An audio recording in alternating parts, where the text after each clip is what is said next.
Olá, muito boa noite. A partir de hoje estou aqui de frente no De Olho em Você, a sua revista eletrônica, trazendo a informação, trazendo a credibilidade, prestígio e sobre o mundo das celebridades, deixando você muito bem informado. Obrigado desde já pelo carinho e pela sua atenção. Continue com a gente. Já já iremos mostrar o trânsito ao vivo aí nas cidades brasileiras para saber como está o trânsito, a previsão do tempo para saber como está a previsão para amanhã, se vai dar sol, se vai chover, e também aí todas as informações do dia aqui no De Olho em Você. Vamos para o nosso jornalismo do De Olho em Você, jornalismo, começando com chuva. Mais de 3.000 pessoas tiveram que deixar casas no Rio de Janeiro devido às chuvas.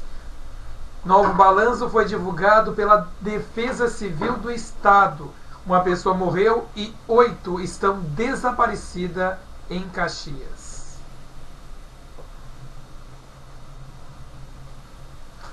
A chuva teve início na madrugada desta quinta-feira, dia 3, e obrigou mais de 3.000 pessoas a deixarem suas casas no estado do Rio de Janeiro. De acordo com a Defesa Civil do Estado, os municípios mais afetados foram Duque de Caxias, onde 1.000 chegaram a ficar desalojados. Um homem morreu e 8 estão desaparecidos, 5 da mesma família. E Angra dos Reis, que evacuou 2.000 pessoas, contabiliza 3 pessoas feridas. O prefeito de Caxias, o Alexandre Cardoso, do PSB, decretou por volta do meio-dia o estado de emergência do distrito de Xerém, onde um dia houve registro de 58% de chuva prevista para todo o mês de janeiro. Dos mais de 1.000 que chegaram a ficar desalojados em Caxias, mais de 200 ainda estavam fora de suas casas pouco antes das 5 horas da tarde. Em Angra, 172 pessoas estão desalojadas. Em Margaritibá, também na Costa Verde, o número chega a 130, sendo 113 em abrigos e 17 casas de parentes. Em Teresópolis, 50 pessoas ficaram sem suas casas. Em cada cidade, já em Petrópolis, são mais de 40 pessoas que estão desalojadas. Mais informações daqui a pouco aqui no nosso De Olho em Você, trazendo os fatos e a previsão do tempo para saber se o Rio de Janeiro continuará ou não com esta chuva aí, deixando milhares de pessoas desabrigadas e desalojadas. Vamos torcer que a previsão do tempo esteja aí com tempo bom para os próximos dias aí, depois desse feriado gostoso aí de final de ano aí, o pessoal merece ter as suas casas de volta. Justiça manda antecipar acesso a provas da redação do Enem. Os estudantes não concordaram com a nota que divulgaram pela Justiça. O pedido foi feito pelo Procurador da República, Oscar Costa Filho. A ação contém a assinatura de 8.000 estudantes inconformados com a sua nota. A Justiça Federal do Ceará aceitou o caráter limitar ao pedido do Ministério Público Federal para que o INEP antecipe a disponibilização de formas imediata acessos às provas das redações do Enem de 2012, que devidamente corrigidas e não somente no dia 6 de fevereiro de 2013, como está previsto. O pedido foi feito pelo procurador Oscar Costa Filho e a decisão foi para o juiz Danilo Fontinelli Sampaio e cabe aí a recurso. Na decisão, Oscar pediu ainda que os alunos tenham direito a pedir revisão das provas sem ter que recorrer à justiça. Essa parte da ação ainda não foi julgada. A ação foi pedida na tarde desta quinta-feira e julgada em caráter de emergência. A decisão foi divulgada aí às 4h30 da tarde desta quinta-feira. Procurado, a assessoria de imprensa do Ministério da Educação havia afirmado que iria recorrer às possíveis decisões judiciais. Segundo a pasta, a Advocacia Geral da União, onde vai apresentar a defesa do ministro, o MEC afirmou que todos os candidatos terão acesso à vista pedagógica, automaticamente a partir do dia 6 de fevereiro. Para acessar a correção, bastará inserir o CPF ou o número da inscrição do Enem de 2012 e a senha individual aí de cada candidato. Muita pessoal fazendo aí as suas correrias para saber as suas notas, foram aí que julgaram aí as notas erradas e os 8.000 alunos correram em decisão aí para ver se tem algo de errado e com certeza aí irão consertar aí. E a Assembleia de São Paulo, com a presença de irmãos Leandro do KLB, assume a vaga de deputado. Kiko e Bruno acompanharam a solenidade na Assembleia de São Paulo. Leandro promete lutar contra os maus tratos a animais.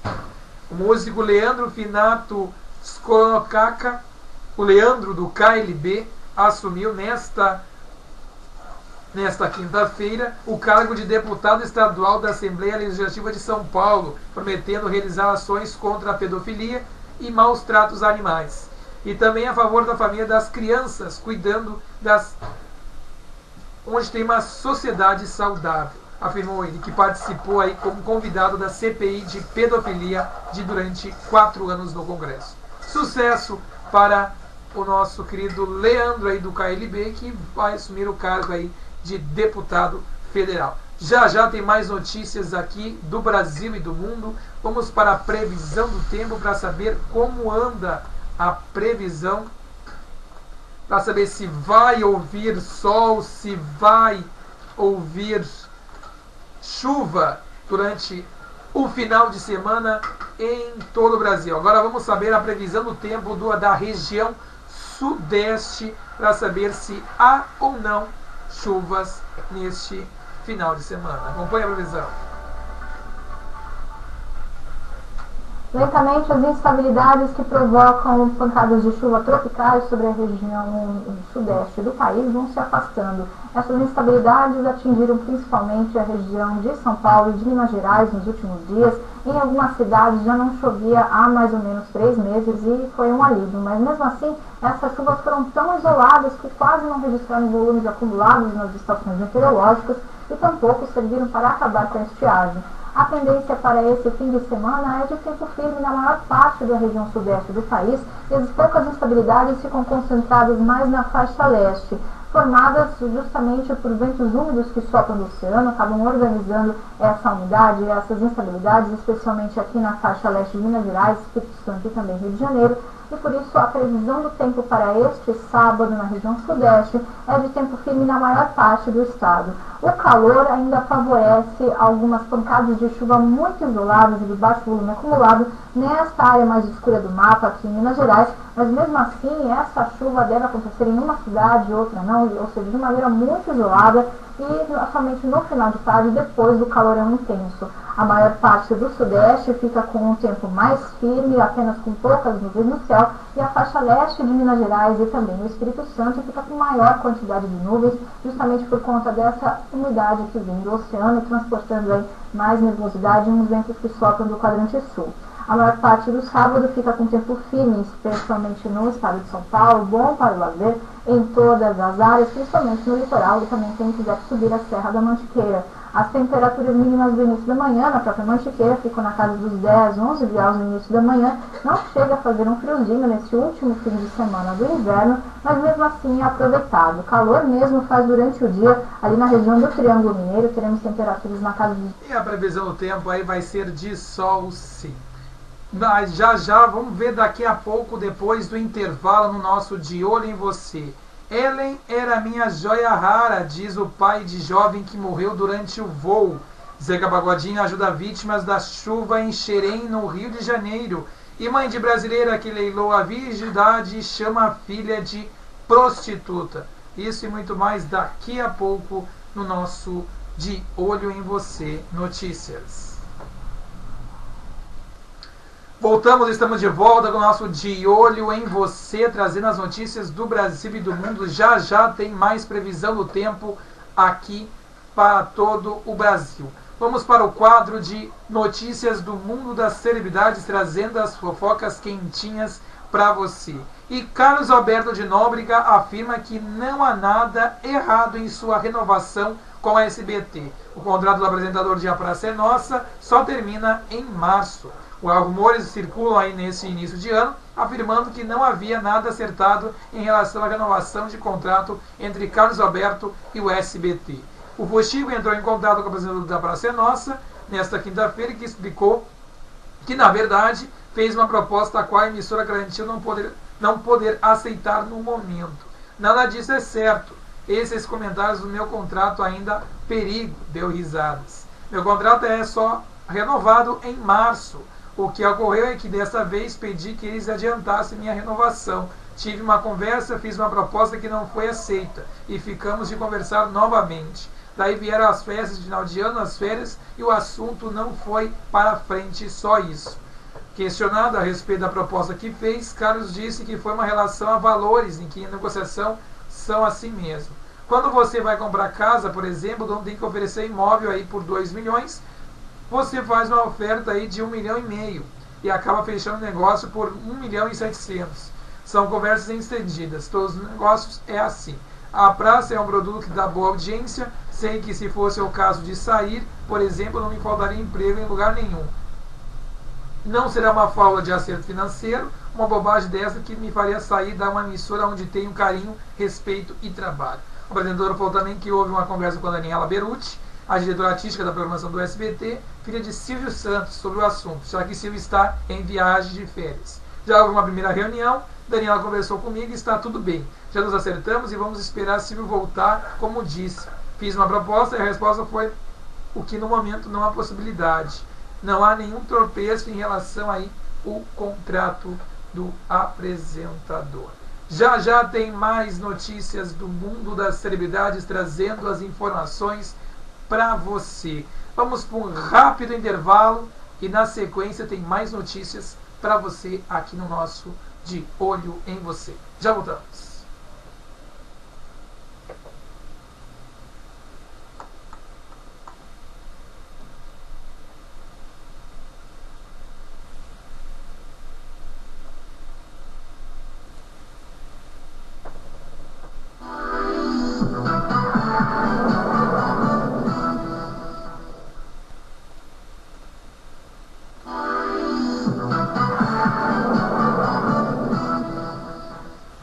Estamos de volta com o nosso De Olho em Você, com as principais notícias do Brasil e do mundo. Mãe de brasileira que leiloou a virgindade chama a filha de prostituta. Você se lembra da guria que leiloou a virgindade aí em Santa Catarina aí, por um valor aí nada mal. E ela diz ter sido inspirada por Catarina Migliori, a brasileira que leiloou aí a virgindade por R$1.600.000 e posou nua para a Playboy aí. Rebeca Bernal, de 18 anos, a mais nova brasileira a leiloar a virgindade, na web está chamando atenção nos Estados Unidos. A moradora de Sapiraú, a 150 km de Salvador, fez até um vídeo para anunciar a oferta da primeira vez. Mas iremos assistir já já para você. Nós ficamos por aqui, espero que tenham gostado, mas eu volto no próximo programa com mais informação, mais notícias do mundo da celebridade, previsão do tempo e sobre o trânsito de São Paulo e em todo o Brasil. Obrigado pelo carinho, uma boa noite e até lá. Tchau!